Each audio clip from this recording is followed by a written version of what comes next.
wabarakatuh. Marilah pertama-tama kita memanjatkan puji dan syukur atas kehadirat Allah Subhanahu wa Ta'ala, karena berkat rahmat, izinnya dan hidayahnya kita masih diberikan kesehatan dan kekuatan, dan semoga kita selalu dalam lindungan Allah Subhanahu wa Ta'ala. Salawat serta salam kita haturkan kepada baginda Rasulullah Sallallahu Alaihi Wasallam, kepada keluarganya, sahabatnya, dan insya Allah sampai kepada kita sekalian. Adik-adik sekalian, Pak Guru ucapkan selamat datang dan selamat bergabung di keluarga besar Madrasah Sanawiyah Negeri 1 Kota Mobagu.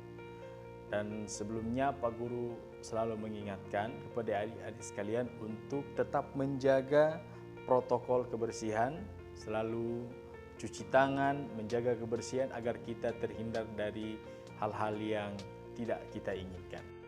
Adik-adik sekalian, saat ini adik-adik beralih dari masa sekolah dasar menuju kepada masa sekolah menengah pertama. Artinya adik-adik sekalian akan berpikir lebih dewasa lagi dan seharusnya bertindak dan bersikap lebih dewasa.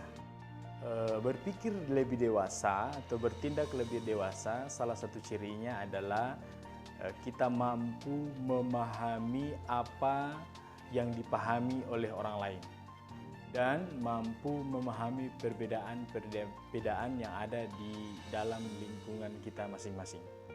Oleh sebab itu, pada materi kali ini Pak Guru akan membawakan materi anti diskriminasi.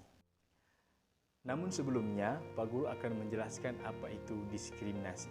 Pengertian diskriminasi adalah sikap, perilaku, atau tindakan yang tidak adil atau tidak seimbang yang dilakukan oleh individu ataupun kelompok terhadap individu ataupun kelompok yang lain. Atau dengan kata lain adalah diskriminasi adalah perilaku yang mencerminkan ketidakadilan. Itulah yang disebut dengan diskriminasi. Dan lawan daripada diskriminasi adalah adil. Adil itu adalah akar kata yang berasal dari bahasa Arab, yang berasal dari kata adlun, yang artinya sama atau seimbang. Sedangkan menurut istilah, adil adalah tidak berat sebelah atau meletakkan sesuatu sesuai dengan kadar atau ukurannya. Itu adalah pengertian adil menurut istilah. Nah, adik-adik sekalian, kita sebagai orang Islam sangat menjunjung tinggi rasa keadilan. Artinya kita harus memiliki sifat anti diskriminasi. Nah, alhamdulillah Pak Guru dalam hal ini mengajarkan pelajaran SKI atau Sejarah Kebudayaan Islam. Pak Guru akan menceritakan kisah daripada salah satu sahabat atau khalifah yang rasa keadilannya sudah diakui oleh dunia. Siapakah dia? Yaitu Khalifah Umar bin Khattab. Nah, kisahnya seperti ini. Ketika Islam berkembang luas, masuk sampai ke negeri Mesir, kemudian Umar bin Khattab mengangkat Amr bin As sebagai gubernur Mesir saat itu. Karena Amr bin As memimpin pasukan untuk membuka kota Mesir atau menaklukkan kota Mesir. Dan Amr bin As ditugaskan untuk menjadi khalifah di negeri Mesir atau menjadi gubernur di negeri Mesir. Ketika menjadi gubernur di negeri Mesir, Amr bin As membangun istana yang megah. Setelah istana itu dibangun, ternyata di samping istana daripada Amr bin As ini ada gubuk tua yang ditinggal oleh seorang Yahudi. Nah, ketika Amr bin As berjalan-jalan melihat keindahan istana yang dia bangun, dia melihat, wah, kenapa di sebelah istana saya ada gubuk tua? Akhirnya dia memanggil dinas tata kota atau petugas yang bertugas untuk menata kota. Dia panggil. Setelah dinas tata kota dipanggil, dia berkata kepada dinas tata kota, kepala dinas lah, kenapa di istana yang megah ini, yang indah ini, di sampingnya ada gubuk reok milik Yahudi. Kita harus robohkan itu. Namun kita harus cari siasat bagaimana cara untuk merobohkan gubuk itu. Kalau oleh sebab itu, kata Amr bin As, saya akan bayar tanah itu. Maka diundanglah Yahudi ke dalam istananya Amr bin As. Ketika diundang, kata Amr bin As, wahai orang Yahudi, berapa engkau akan jual tanah yang ada di samping istanaku ini? Kata orang Yahudi, ya gubernur, sesungguhnya saya tidak akan menjual istana itu karena itu adalah harta satu-satunya peninggalan dari orang tua saya. Dalam hanya ada gubuk, kemudian ada sumur tua dan halaman yang cukup luas. Kemudian kata Amr bin As, saya akan bayar 10 kali lipat karena di situ saya akan membangun masjid. Di samping istana yang megah akan saya bangun masjid yang megah. Kata sang Yahudi, saya tidak akan menjual tanah tersebut karena itu adalah satu-satunya harta warisan daripada orang tua saya. Dari kecil saya tinggal situ dan saya besar di tanah situ. Kemudian Amr bin As, karena dia adalah seorang penguasa Mesir saat itu, maka dia punya hak untuk merobohkan gubuk tersebut. Akhirnya Amr bin As mengambil tindakan yang keras. Gubuk itu digusur, kemudian dibayar kepada Yahudi tersebut. Maka Yahudi ini merasa sesuatu perbuatan yang tidak adil. Dalam hati sang Yahudi ini terpikir, Amr bin As itu hanyalah seorang gubernur. Pasti ada yang lebih tinggi darinya, yaitu khalifah. Baiklah, saya akan melaporkan kepada khalifah. Akhirnya sang Yahudi itu mempersiapkan bekal, kemudian berjalan kaki dari Mesir sampai ke Madinah untuk menuntut keadilan. Coba bayangkan, dari Mesir sampai ke Madinah, sang Yahudi ini berjalan kaki di tengah padang pasir. Ketika dalam perjalanan dari Mesir ke Madinah, dalam hati sang Yahudi ini berpikir, gubernurnya memiliki sifat seperti itu, apalagi khalifahnya. Gubernurnya memiliki istana yang megah seperti itu, apalagi khalifahnya. Tapi sang Yahudi ini tetap berjalan dan pasrah, mudah-mudahan dia mendapatkan keadilan. Setelah berminggu-minggu melakukan perjalanan menuju ke Madinah, dia bertemu di depan kota Madinah, di depan pintu gerbang kota Madinah, dengan seorang yang sedang duduk di bawah pohon, yang sedang tidur santai. Dia memberikan salam dalam bahasa Yahudi, kemudian dijawab salam dalam bahasa Islam oleh orang tersebut. Kemudian yang sang Yahudi bertanya, wahai Tuan, di manakah istana daripada Khalifah Amirul Mukminin? Kemudian orang tersebut menjawab, istananya sangat luas, seluas langit dan bumi.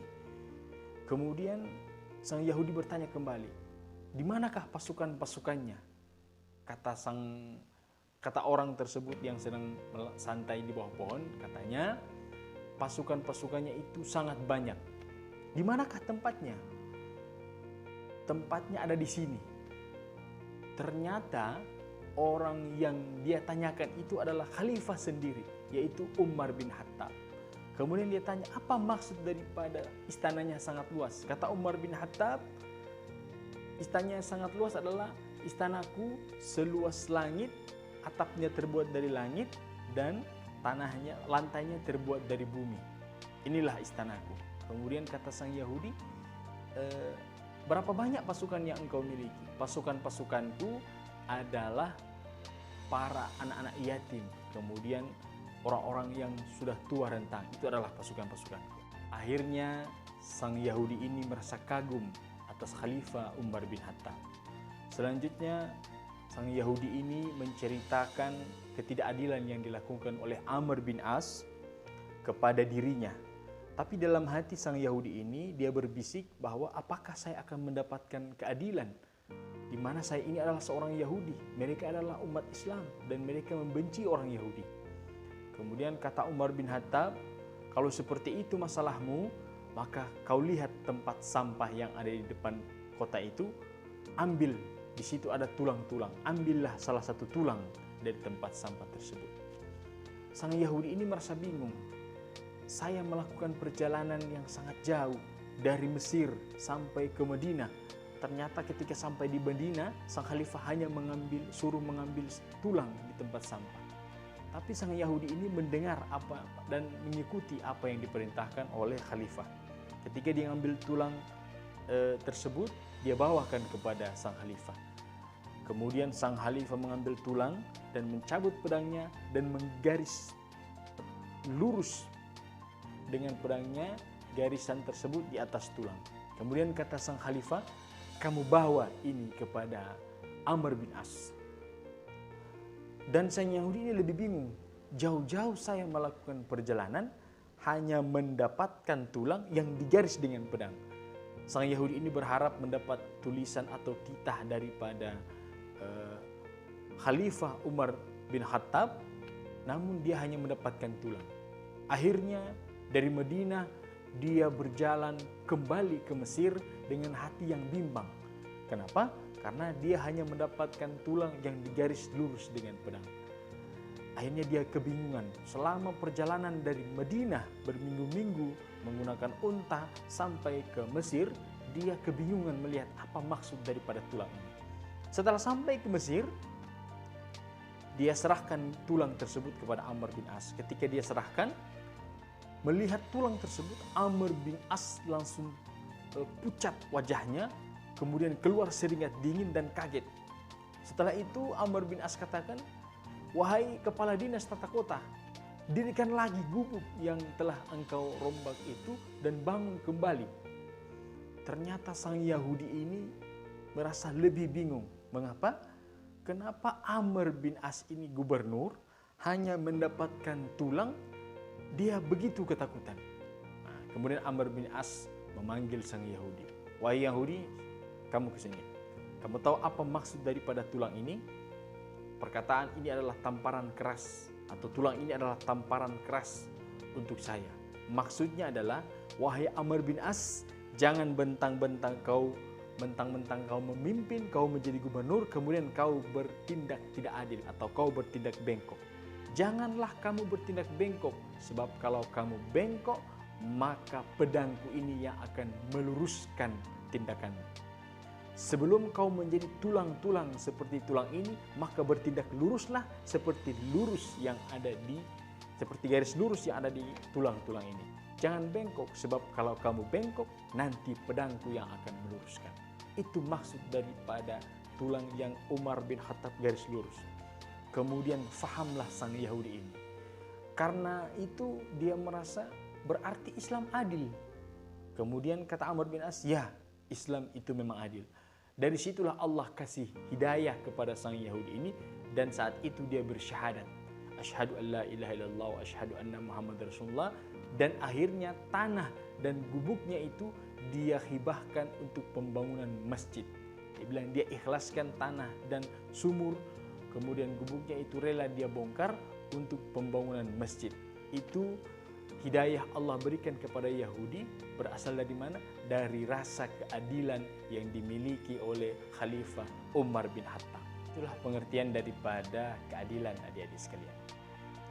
Adik-adik sekalian, tentunya diskriminasi ini muncul karena terjadi keragaman. Ada banyak sekali suku, ada banyak sekali agama, ada banyak sekali budaya yang bercampur menjadi satu, sehingga terkadang diskriminasi atau rasa ketidakadilan ini muncul. Oleh sebab itu kita harus mengerti dan memahami bahwa manusia itu sesungguhnya beragam. Apa pengertian dari keberagaman itu? Keberagaman artinya adalah suatu kondisi masyarakat di mana terdapat perbedaan-perbedaan dalam berbagai bidang, terutama ras, suku, agama, kemudian budaya, serta ideologi atau cara berpikir yang berbeda. Untuk mengenal keberagaman yang ada di negara kita atau di Indonesia ini, mari sama-sama kita menyimak video berikut ini.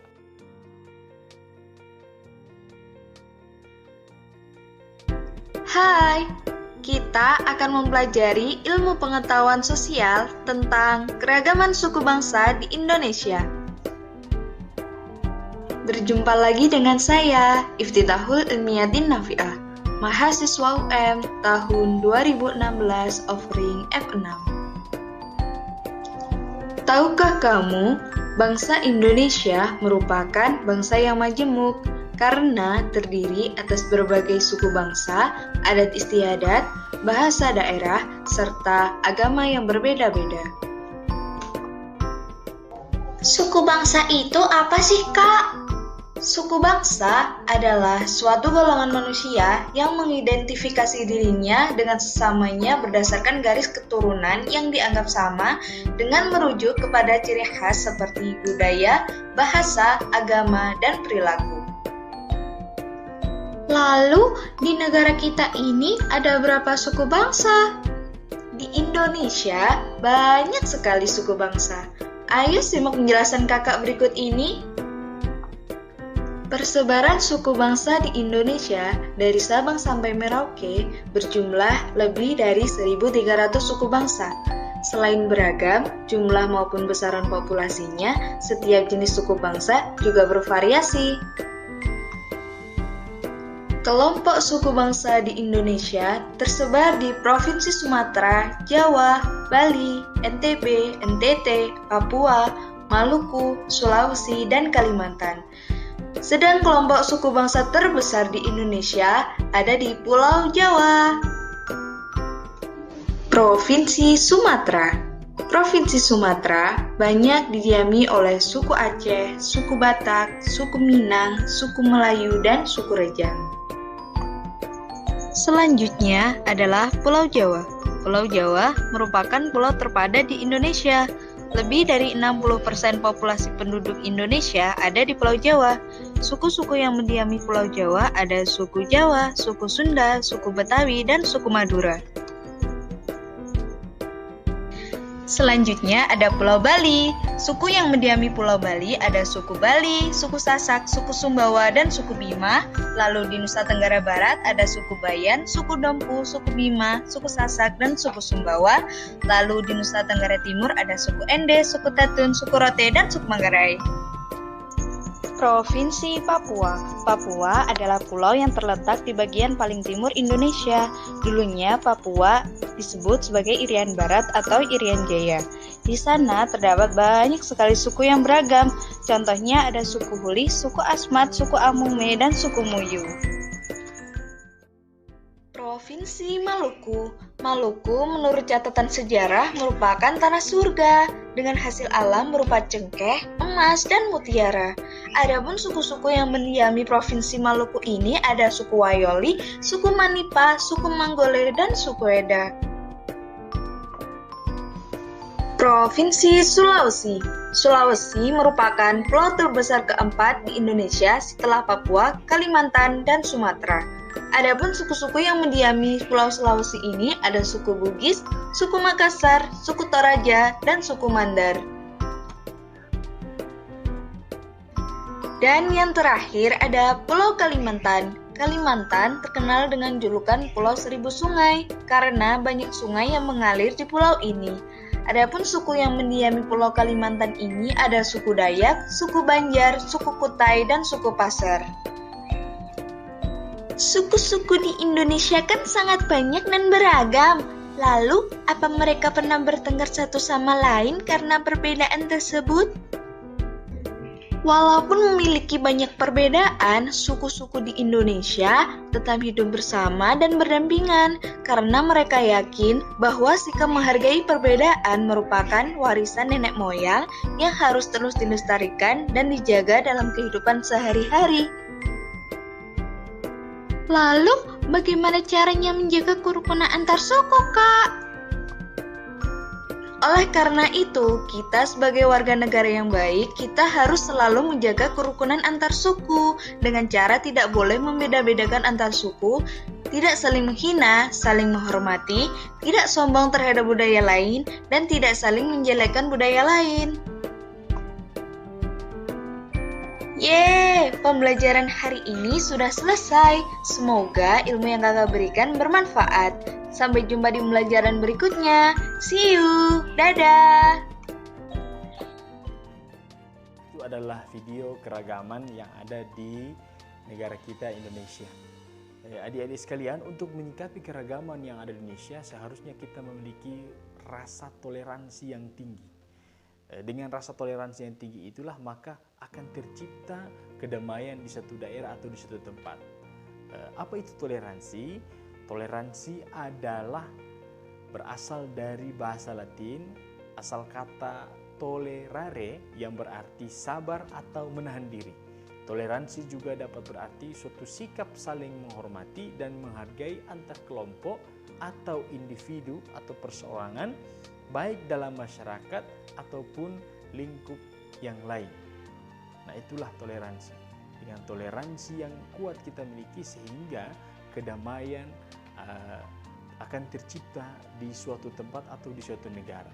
Untuk lebih memahami apa itu toleransi, mari kita simak video berikut ini.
Adik-adik sekalian, itu adalah video tentang toleransi atau dalam Islam kita sebut dengan tasammuh, menjaga hubungan baik dengan orang yang lain dengan bersikap menahan diri atau toleransi menahan diri agar kiranya kita dapat membangun hubungan yang baik atau cinta damai dengan sesama kita.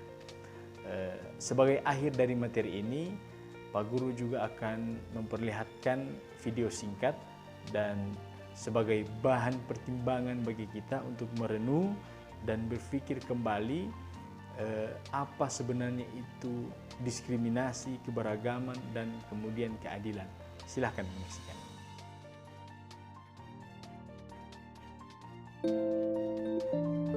Di mata dunia, Indonesia dikenal luas akan keanekaragamannya. Beragam suku bangsa, budaya, agama, ras, dan bahasa saling berbaur jadi satu. Persatuan di tengah perbedaan inilah yang menjadi ciri khas bangsa Indonesia sejak dulu. Tercermin dalam semboyan Bhinneka Tunggal Ika, perbedaan bukanlah jadi penghalang tersatukannya tiap individu di Nusantara, melainkan perbedaanlah yang mempersatukan kita. Namun realitanya, isu perpecahan dan intoleransi yang kian marak jadi faktor pemecah belah keutuhan suatu bangsa. Belakangan ini, negeri kita tercinta dihantam berbagai permasalahan internal, terutama soal integrasi nasional. Kurangnya sikap toleransi jadi pemercik utama rusaknya kerukunan antar sesama. Beragam tindakan-tindakan negatif, mulai dari penyebaran pesan intoleran, isu berbau rasisme, hingga ujaran kebencian kian berkembang pesat di sekitaran masyarakat. Akibatnya, berbagai konflik internal pun muncul, dan hal tersebut lantas memicu terjadinya pergesekan antara kelompok mayoritas kepada minoritas. Sikap merasa paling benar dan main hakim sendiri lambat laun berujung pada tindakan kekerasan dan vandalisme.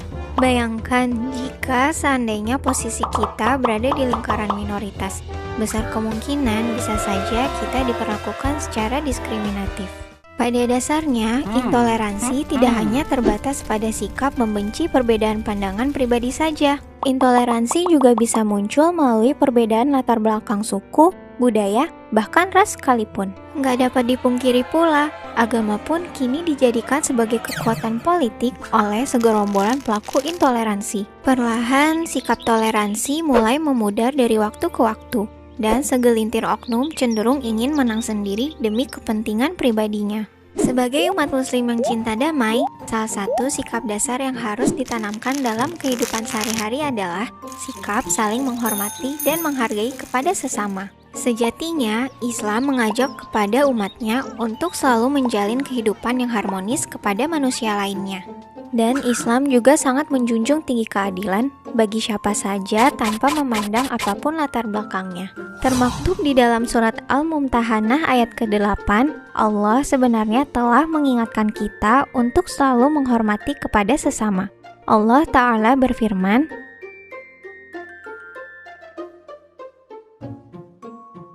dari uraian tersebut dapat ditafsirkan bahwasanya Allah tidak melarang umat Islam dalam berbuat kebaikan, menyambung silaturahmi, hingga berbuat adil kepada orang-orang di luar Islam, selama mereka tidak memerangi kita karena agama.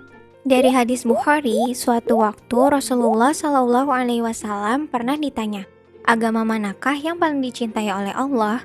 Maka beliau menjawab, Al-Hanifiyah As-Samhah, yang lurus lagi toleran. As-Samhah berasal dari kata tasamuh yang merujuk pada makna toleransi. Hadis tersebut sering digunakan sebagai rujukan Islam untuk mendukung sikap toleransi. Dengan berpegang teguh pada nilai-nilai Pancasila, kita seharusnya dapat meningkatkan rasa persaudaraan kepada antar sesama. Mencegah perpecahan akibat perbedaan adalah tugas kita semua sebagai warga negara Indonesia demi menjaga keutuhan bangsa. Hal tersebut dapat diwujudkan dengan menerapkan sikap toleransi di dalam kehidupan sehari-hari sedari dini. Hal-hal sederhana seperti membimbing anak-anak untuk menghormati pendapat orang lain, hingga mengajarkan mereka untuk tidak mendiskriminasi suku, agama, dan ras dalam pergaulan adalah sebagian contoh sikap toleransi. Selain itu, kita juga bisa memulainya dengan membuka pikiran untuk lebih saling menghargai dan menerima perbedaan yang ada. Bukankah manusia itu diciptakan berbeda-beda dengan segala keunikannya? Terlebih di Indonesia memiliki beragam suku, adat, dan ras yang heterogen. Maka sudah saatnya kita bersatu padu tanpa sekat. Terima kasih, tunggu video selanjutnya ya. Download Kita Umroh di Play Store dan di App Store sekarang. Adik-adik sekalian, demikian materi singkat tentang anti diskriminasi.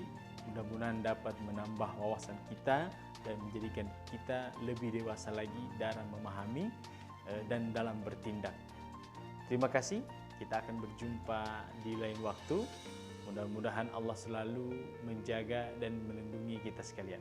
Assalamualaikum warahmatullahi wabarakatuh.